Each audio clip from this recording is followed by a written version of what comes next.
I had been a complete fool for my girlfriend, Sarah, for 10 years.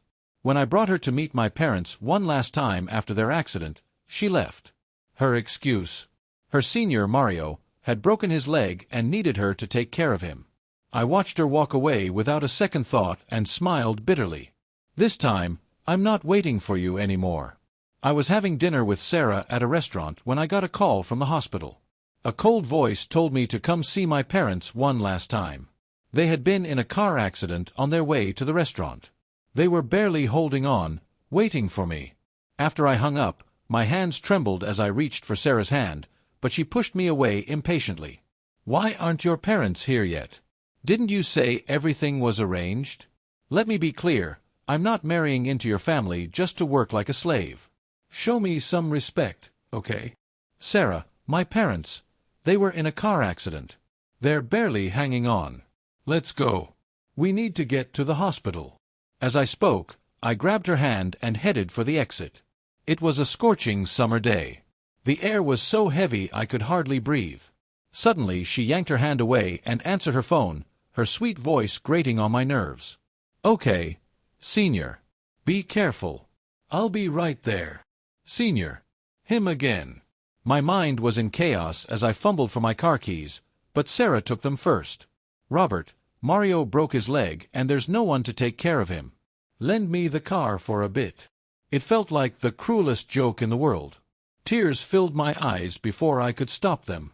Sarah, my parents are on their deathbeds, and you're telling me you need the car to see your senior? Her face went pale for a second, then she stomped her foot and turned away. Hospitals love exaggerating things. I've already seen Mario's leg in the picture. Can you stop being so jealous? I didn't want to argue anymore. I snatched the keys back and got into the car. If she didn't come with me today, then from now on we would have nothing to do with each other. 10 years of being her fool was enough. Seeing the determination on my face, she sneered and walked away confidently. I didn't have time to think. I drove straight to the hospital. At the front desk, I gave my parents' names and quickly found their room. Standing outside the door with trembling hands, I prayed nothing had happened. Just then, the door opened and a body covered in a white sheet was wheeled out. For a moment, it felt like the sky had collapsed. Then I heard someone calling my name from inside. I rushed in. My parents were lying on the beds, arms and legs in casts, but they didn't look like they were at death's door. The crushing weight lifted from my chest. I hurried to their side.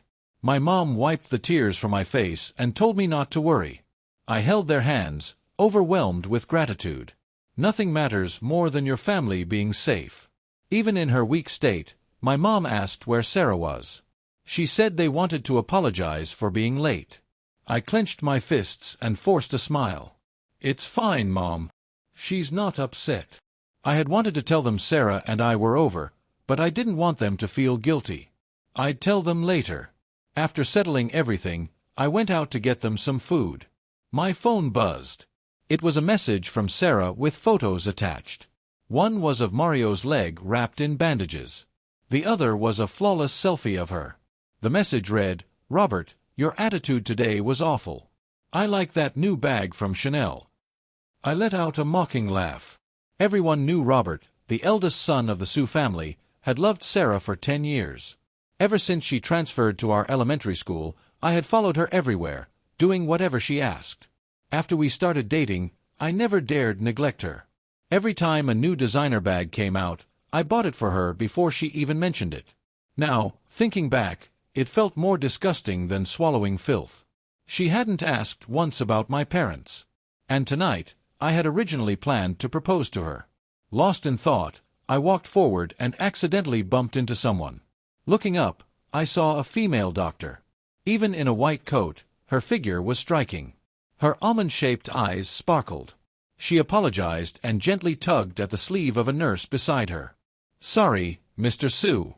I'm new here." When I saw the ambulance arrive, I panicked and gave a false alarm. It wasn't intentional. Her voice sounded familiar. I recognized her as the young doctor who had called me earlier. She introduced herself as Sophia, my parents' primary doctor. "There's no need to worry. Your parents only have some scrapes and fractures. Nothing too serious. I nodded, about to leave, when I noticed the nurse beside her still trembling. I paused and tried to ease the tension. No need to be so scared. Just don't make that mistake again. Seeing them relax, I didn't stay long. But suddenly I felt someone grab my arm, a soft touch pressing against it. Sophia smiled warmly. "Robert, aren't you going to add your primary doctor on WeChat?" For some reason, she felt familiar, though I couldn't figure out why. I nodded and added her quickly. Just then, Sarah called. I declined, but she kept calling. I wasn't going to indulge her, so I blocked her. Soon after, my friend sent me a photo from the school forum. It showed Sarah and Mario together, half her body draped over him, both looking flushed in a way that wasn't quite normal. The comments were full of ridicule, mocking me for being a fool for years and ending up with nothing. I opened my social media, deleted all photos and posts about Sarah, and posted, "I'm single. Please don't bother me." Then I turned off my phone, grabbed the takeout, and went back upstairs. After my parents fell asleep, I finally had a moment to breathe. Today was supposed to be the happiest day. I had planned to introduce Sarah to my parents, have a warm dinner, take a walk, and propose to her in front of them. None of that would happen now. From today on, the name Sarah and the person herself would disappear from my life. Just then, my phone rang again. Unknown number. Afraid of waking my parents, I stepped outside to answer. It was Sarah, shouting, "Robert, what do you mean by that? Why did you post that? Do you know how many people are laughing at me?" I said nothing as she went on, essentially saying that if I apologized, bought her the latest designer bag, and publicly restored our relationship, she might forgive me. I almost lit a cigarette, but remembered I was in a hospital. After she finished, I chuckled. "Sarah, you haven't asked once how my parents are." There was a brief silence. Then she snapped, "Well, how are Uncle and Auntie? You sound calm, so they must be fine. I told you hospitals exaggerate." I didn't bother explaining. Not far away, Sophia was walking toward me with a medical chart. A sudden thought crossed my mind. I have a new girlfriend now. Don't call me again. I muted the phone and quickly asked Sophia to pretend to be my girlfriend. She looked surprised but nodded. When I turned the sound back on, Sarah was mocking me, saying there was no way I could move on. "Hello, I'm Robert's girlfriend. I hope you'll stop calling him."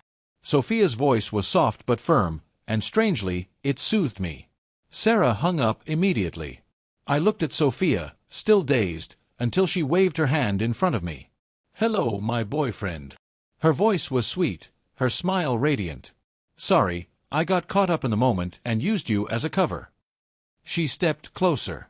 I caught the faint scent of her perfume. Her face was so close I could see the fine hairs on her skin. My breathing slowed. Just as I was about to step back, she stepped away first. "It's okay. There's plenty of time in the future." Then a nurse hurriedly called her away. For the next few days, I didn't return to school. I stayed by my parents' side. On the school forum, people even started a betting pool on when I would beg Sarah to take me back. Sarah herself bet on 7 days. Others followed. I laughed. On what basis did they think I would continue being her fool? Without hesitation, I added a new option: never. I, Robert, will never have anything to do with Sarah again. Another unknown number called. I hung up. It had to be her again. Counting the days, today was the 7th. Sophia came in as usual with the medical report. My parents couldn't stop smiling at her. On the 3rd day, I told them about the breakup. Though surprised, they accepted it quickly. After the checkup, Sophia was about to leave when the door suddenly opened. Sarah rushed in, carrying bags, smiling brightly. She ran to me, put down her things, grabbed my arm intimately, and introduced herself. "Hello, Uncle, Auntie. I'm Sarah. I'm so glad you're all right." The room fell silent. I pulled my arm away. "Yes, my friend," I clarified, drawing a clear boundary while thanking her for the gifts. My parents invited her to sit politely. Sophia stayed quietly to the side. "Auntie, Robert and I wanted to come earlier, but I had something come up that day.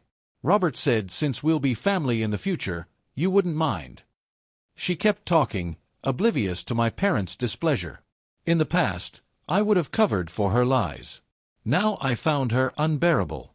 As she leaned toward my mom, she nearly knocked over the four. Sophia stepped in coldly. "Please don't be too loud in the hospital."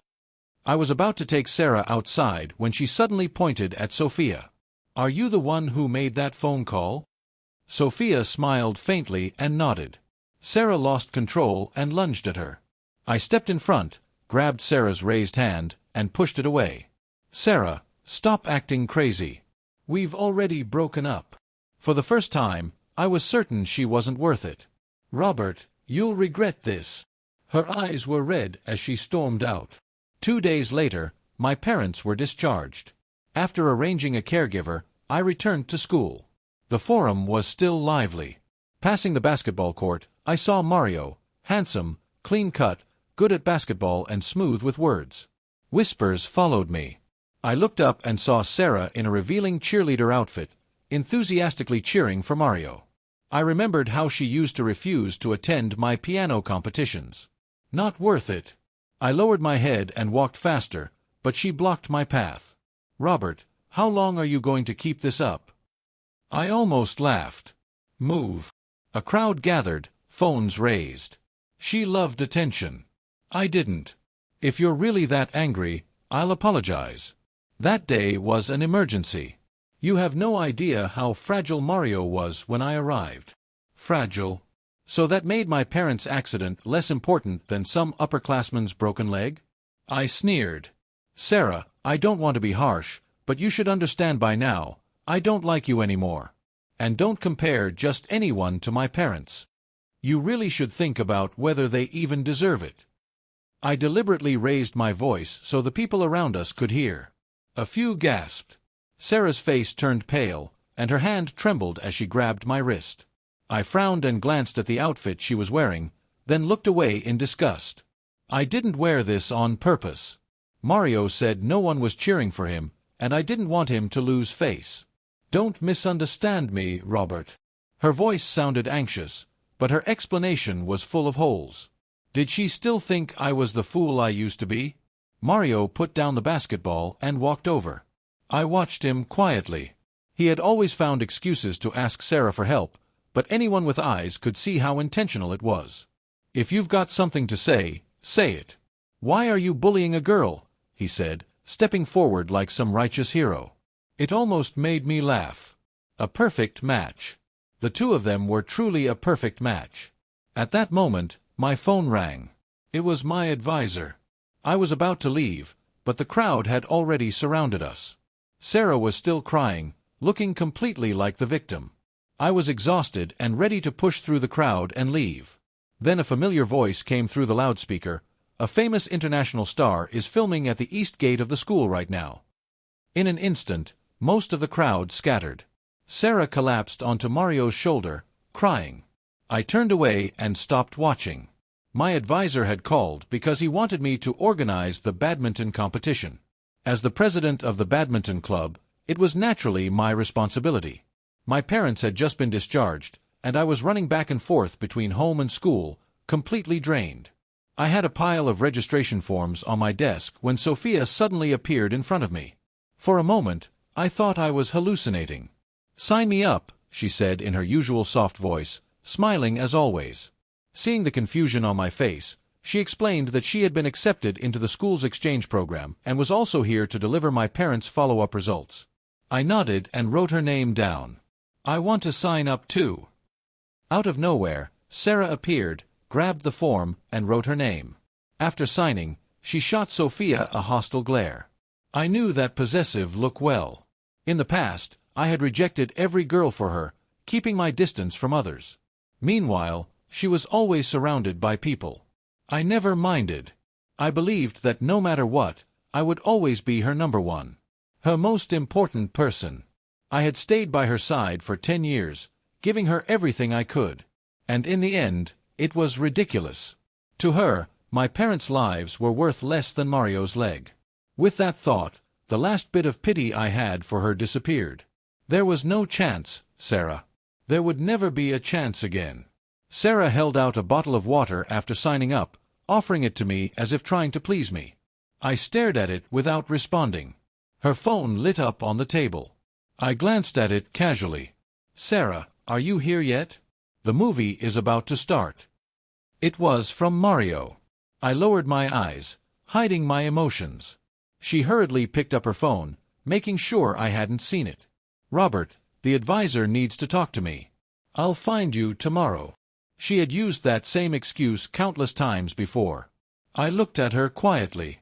"Sarah, no one likes a love that has to stay in the shadows." After she left, Sophia sat down beside me. The admissions officer had taken the day off, so I was helping out.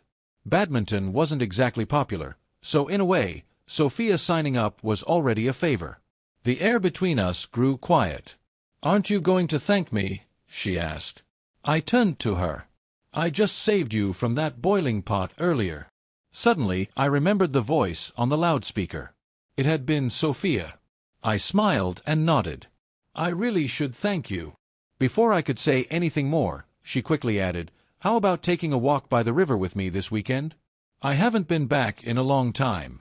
I want to see if it's still the same." The river. I froze for a moment. That was where I had fallen in love with Sarah. Back then, I was young and mischievous. I liked skipping stones by the river. The first time I saw Sarah, she was standing there in a tattered dress, her face dirty. She told me her family fought all the time and that she often didn't have enough to eat. That day, I spent all my pocket money buying her a beautiful dress and took her to a fancy restaurant.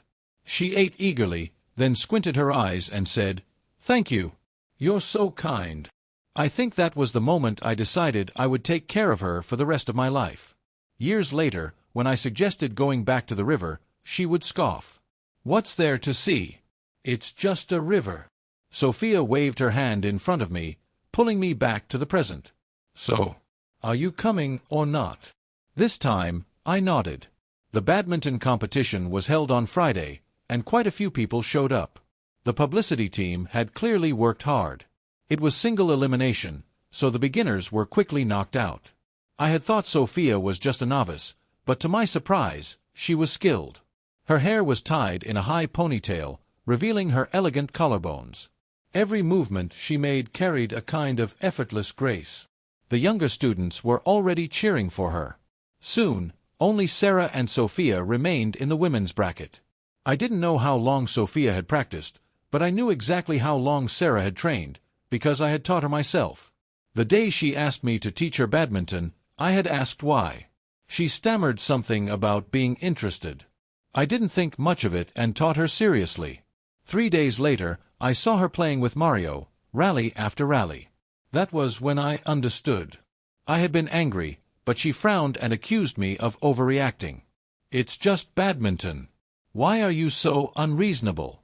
Stop being paranoid. It's annoying. If I had something with him, it would have happened already, don't you think?" I swallowed the rest of my words. Now, as the crowd cheered for Sophia instead of her, Sarah frowned. She had always loved being the center of attention. I worried briefly for Sophia. An angry Sarah could be troublesome. But my worry was unnecessary. Sophia's skills were clearly superior. Others might think they were evenly matched, but I had received professional training since childhood. Sophia's movements mirrored that same level of training. Before long, Sarah began to tire. Suddenly she stumbled and fell, clutching her leg and crying out in pain. The crowd stirred. Sophia immediately rushed over to check on her. I followed. After examining her briefly, Sophia let out a breath. "It's just a minor sprain. Nothing serious." Sarah suddenly shoved her away. "Don't touch me." Mario rushed forward, scooping Sarah up and shouting at Sophia, "You're not even a professional. Why are you pretending to be one? If something goes wrong, will you take responsibility?" His tone was full of contempt. Sarah had pushed Sophia hard enough to make her stumble. I couldn't hold back anymore. I helped Sophia up and glared coldly at them. Injuries happen in matches. Sophia is a doctor. If you don't believe her, go see someone else. And Sarah, if I see you lay a hand on Sophia again, it won't end well. Since entering this school, I had never spoken harshly to anyone. Maybe that was why people thought they could treat my private life as entertainment. But they seemed to have forgotten, I was never ordinary. If I wanted someone to pay a price, it would be easy. Mario's expression changed instantly. He said nothing and carried Sarah to the infirmary. In his arms, she was already whining that she wanted to walk and asking me to carry her instead. I ignored her. I brushed the dust off Sophia's back. "Are you okay? How do you feel?" After all, this had happened during a competition I organized. She had helped out of kindness and been treated poorly. It needed to be handled properly. Sophia shook her head, then tucked her hair behind her ear. That was when I noticed the faint birthmark behind it. It felt strangely familiar, though I couldn't remember why. My phone buzzed. Mario had messaged, saying Sarah was refusing to take her medicine unless I came. I frowned for a moment before replying, "Then let her suffer." Because of the earlier incident, the mixed doubles match was postponed. Sophia told me she didn't have a partner, so I agreed to pair with her as thanks. We rented a court and practiced intensely. But every time I got close to her, that strange sense of familiarity surfaced again. When we finally sat down to rest, sweat dampened her hair against her skin. Once more, I noticed the birthmark. I stared at it absent-mindedly until our faces grew too close, and I snapped back to reality. Sophia leaned in excitedly, pulling her hair aside. "Look closely, Robert. Really look at this mark." I looked at her in confusion. Her eyes sparkled with anticipation. I examined it carefully, but nothing came to mind. "Well, does it remind you of anything?" I frowned and shook my head. "It looks familiar, but I can't remember." Her expression dimmed instantly. When we parted, she still seemed a little off, but I didn't dwell on it. After Sarah recovered, the competition resumed. This time she paired with Mario. The final match drew an even bigger crowd. Our messy four-way relationship had become prime gossip. As soon as the match began, it was obvious. The professional training Sophia and I had made it effortless. We won. As Sophia and I walked out, Sarah blocked our path. She looked reluctant but finally spoke. "Robert, I'll listen to whatever you say from now on. I'm confessing to you again. Will you be with me?" The crowd started cheering, expecting me to give in as always. "Are you done?" I said calmly. "If so, I'm taking Sophia to dinner. Have some self-respect." Her expression shifted from disappointment to anger. In the end, she grabbed Mario's hand and stormed off dramatically. I simply shook my head, feeling nothing. With the tournament over, I finally had time to breathe. So much had changed so quickly. My parents were busy with the company. I enjoyed the quiet. Except for Sarah's constant messages, from different numbers. Lately, she had even convinced Mario to plead for her. He kept asking me to give her another chance. Fed up, I agreed to meet him, making it clear that if Sarah showed up, I would leave immediately. He chose a private room in an expensive restaurant. I vaguely remembered his family wasn't well off. Once seated, I got straight to the point. "What do you want to talk about?" He poured himself a drink and downed it before giving me a helpless smile. "Sarah said she can't live without you. She asked me to explain." "Explain what?" "That there's nothing between us. It's all a misunderstanding." He paused, then sighed. "It was one-sided. It had nothing to do with her." I studied him. He looked sincere, but something felt off. "For the last time," I said evenly, "I will never be with Sarah again. And if you really like her, you shouldn't let her keep humiliating herself." "It's disgusting." "Yes, disgusting. 10 years of feelings, and that was the only word left. She wasn't worth it." Mario and I did not part on good terms. On my way home, Sophia texted me, asking me to meet her by the river. When I arrived, it was dusk. Sophia stood by the water, her long hair blowing gently in the wind, her figure graceful. I walked over slowly, noticing that she didn't seem to be in a good mood. "Robert, is Sarah the only person you remember?" I looked at her, confused. She turned to face me, and that's when I saw her face streaked with tears. "Robert, do you remember saving a little girl by this river?" I stared at her face, feeling a vague sense of familiarity. Just as I was about to speak, she suddenly jumped into the water. I gasped and immediately jumped in after her. The icy cold water pierced my skin, and in that instant, I remembered who Sophia was. The birthmark behind her ear, the mark of our childhood promise. When we were kids, I called her Little Ear. Her family lived next door to mine, and I used to take her out to play all the time. One day, while skipping stones, she slipped and fell into the river. I jumped in to save her. The first thing she did when she woke up was slap me, then she hugged me and cried. I was bewildered but patted her back to comfort her. Later, her family went abroad, and before leaving, she came to me with her childish voice, asking me to look behind her ear. She said she had a beautiful flower there and that I should use it to recognize her when we met again. Childhood me had nodded earnestly, promising never to forget her. But the grown-up me had shaken my head, having forgotten her completely. Although it was summer, when I carried Sophia out of the water, she was still shivering. With a stern expression, I took her home. The whole way back, she kept looking at me expectantly, repeating the same question. "Did you remember?" I was too angry to answer, and only after making sure she was settled did I softly reply, "Yeah, I remembered Little Ear." Sophia was overjoyed, but after a moment, she started crying again. I gently patted her back. Mario suddenly called, and on the other end, he said that Sarah had cut her wrists. Both Sophia and I were shocked. When we rushed to the hospital, we saw Sarah pale as a sheet. The doctor said it was a good thing she was brought in quickly, or else the situation could have been much worse. Mario stood by, deep in thought. When he noticed me looking at him, he immediately put on a worried expression. When Sarah woke up, I sat by her side. "Robert, I really know I was wrong. Can't you stop this?" Her eyes started welling up with tears again, but I felt nothing inside. In the past, my love justified everything. Because I loved her, I chose to forgive her. But now, without love, I suddenly realized that the person in front of me wasn't as radiant as I once thought. Everything about her had been, in some way, my creation, and she had taken it all for granted. Perhaps I truly loved that little girl from my childhood, but the grown-up Sarah standing in front of me was someone I no longer recognized. "Please, just forgive me this once, okay? I'll listen to you from now on, and we'll be together, okay?" Her tone was pitiful, begging me over and over. I simply looked at her quietly and, in the end, shook my head.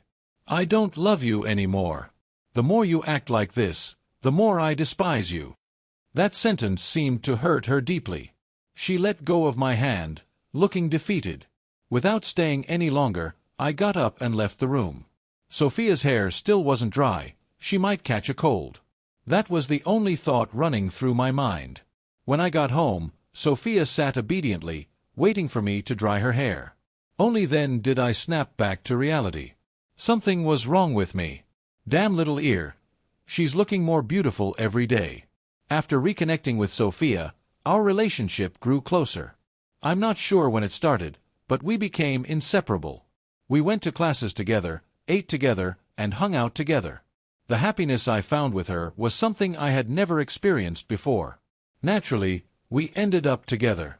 Later, I took her out to sea on a yacht. The night sky was full of dazzling stars, and in that intoxicating moment, I asked her, "Will you regret this?" Her answer was steady and gentle. "No.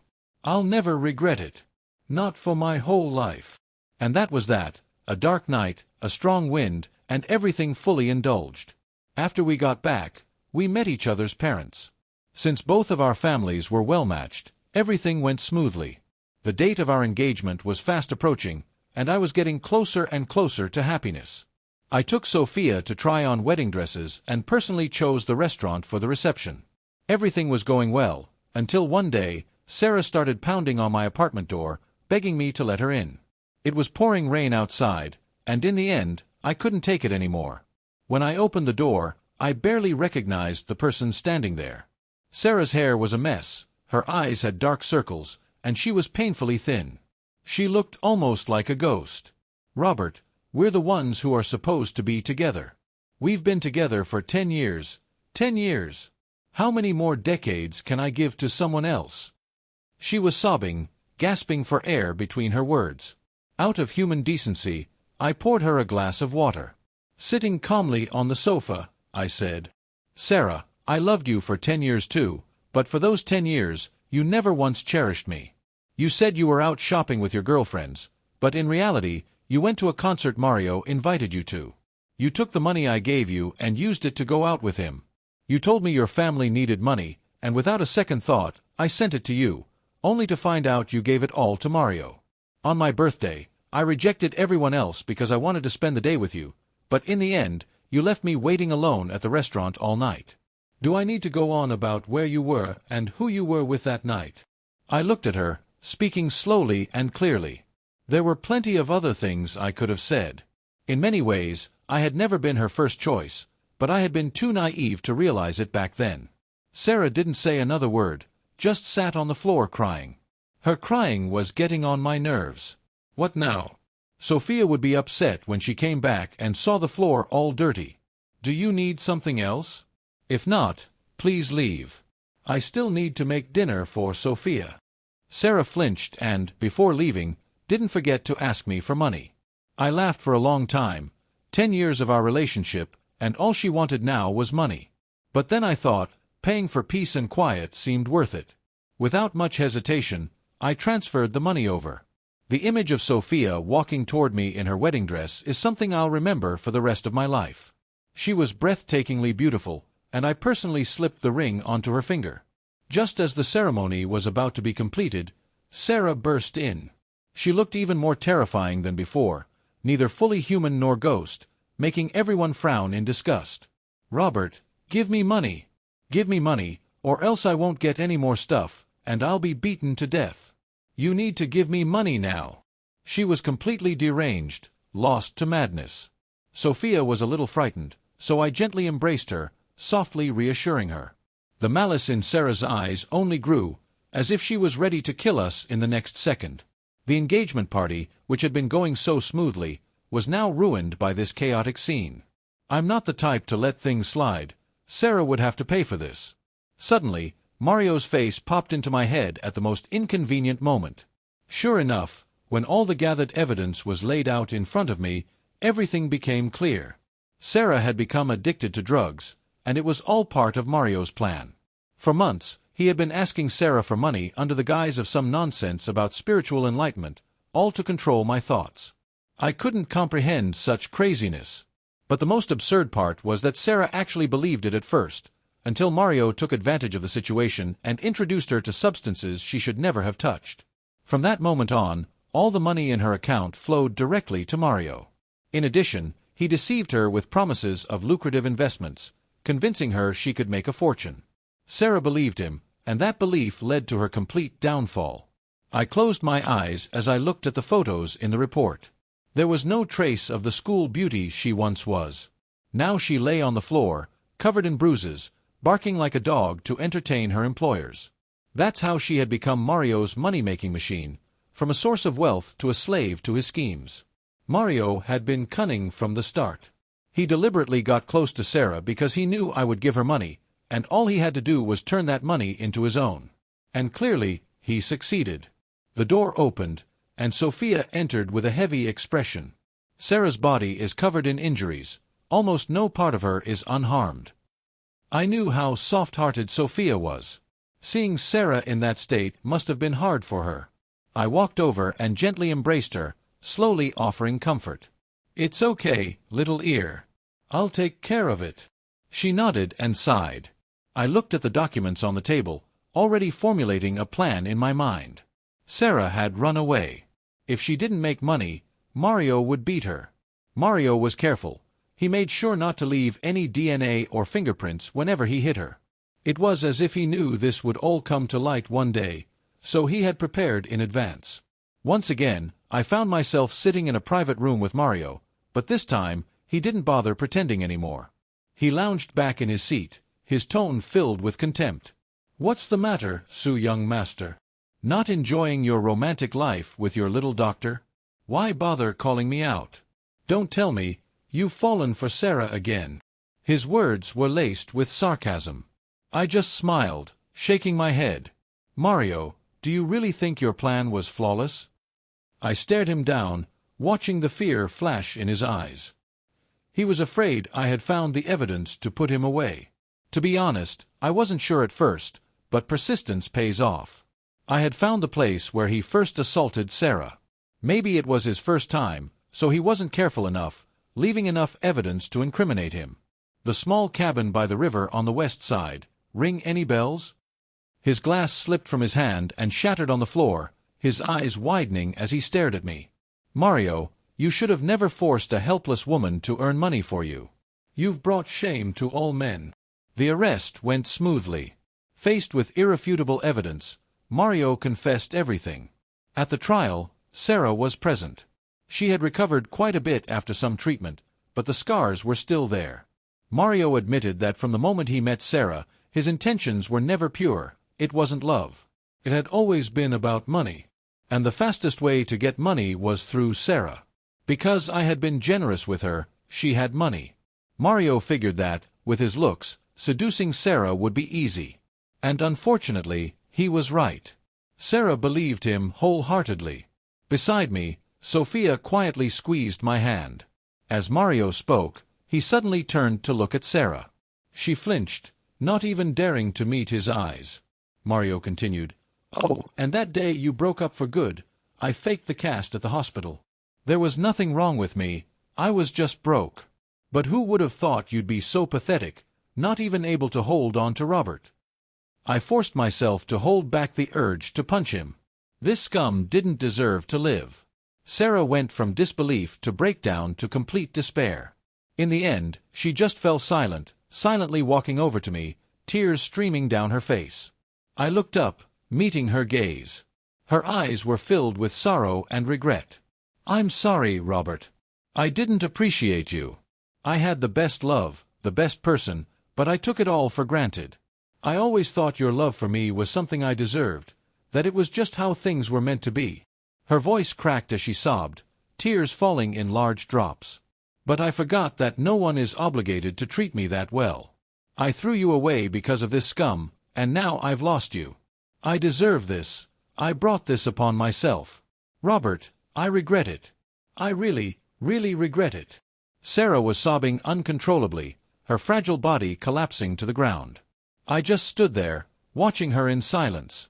Suddenly, something inside me let go. This was the woman I had loved for 10 years, but she didn't appreciate it. I knew I had resented her for that. But seeing her like this, I felt like it didn't matter anymore. Let it all go. Besides, I already had my little ear by my side. Sophia tightened her grip on my hand, and I, half laughing, squeezed her hand back. Mario was sentenced to death, and in the end, only his father came to see him. The old man, frail with age, approached with a tattered card in hand. Speaking in a thick accent, he pleaded with the judge. "I've got money. My boy said money can fix things. Did my boy make a mistake? I'll give you money, just give me my boy back, okay?" His voice cracked, and he kept waving that worn card around. Mario no longer had that fearless look he once had. He just stared at the old man, tears streaming down his face. "Dad, please don't do this. I'm the one who let you down, Dad." I closed my eyes, unable to watch anymore. Sophia and I finally got married a year later. Little Ear looked absolutely stunning in her wedding dress. We traveled back and forth frequently. Her parents lived abroad, while mine were in the country.